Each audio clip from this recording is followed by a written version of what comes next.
تو دل کو زندہ کرنے کے اسباب میں سے پہلا سبب ذکر کی کثرت. ہمارے مشائخ یہی سبق دیتے ہیں. سب سے پہلے فرماتے ہیں کہ 2 حصوں میں کرو. ایک تو چلتے پھرتے لیٹے بیٹھے اللہ کی طرف دھیان رکھو، اس کو وقوف قلبی کہہ دیتے ہیں. اور ایک فرماتے ہیں کہ صبح اور شام 15 منٹ آدھا گھنٹہ ساری دنیا سے ہٹ کٹ جاؤ اور اللہ تعالیٰ کی یاد میں ڈوب جاؤ.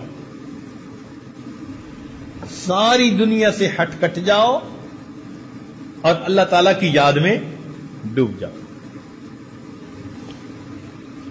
جب انسان یوں مراقبہ کرتا ہے نا صبح و شام، تو دل کی کیفیات دوبارہ تازہ ہو جاتی ہے. آج کل کے دور میں اس کو سمجھنا بہت آسان ہے.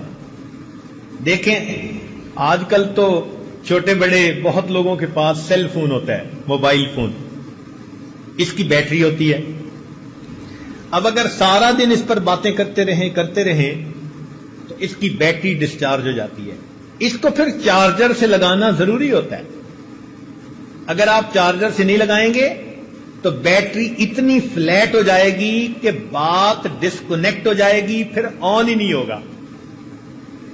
بالکل اسی طرح ہم سارا دن لوگوں کے ساتھ انٹریکٹ کرتے رہتے ہیں، کام کاروبار، بیوی بچے دوست احباب. ہمارے دل کی کیفیات کی بیٹری ڈاؤن ہوتی رہتی ہے. ہمیں چاہیے صبح و شام اس کو چارجر کے ساتھ لگائیں. یہ جو مراقبہ ہے نا کہ اللہ سے لو لگا کے بیٹھے، حقیقت میں اللہ کی رحمت کے ساتھ اس ہم دل کو کنیکٹ کر دیتے ہیں.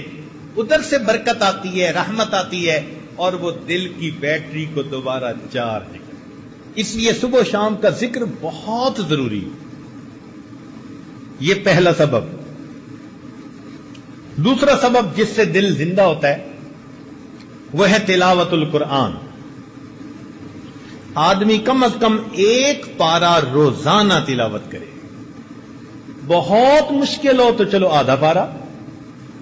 کوئی دن زندگی کا اللہ تعالی کی یاد کے بغیر نہ گزرے، تلاوت قرآن کے بغیر نہ گزرے. ہمارے ان لاز کے ایک بزرگ تھے، دارالعلوم دیوبند سے انہوں نے فراغت حاصل کی تھی.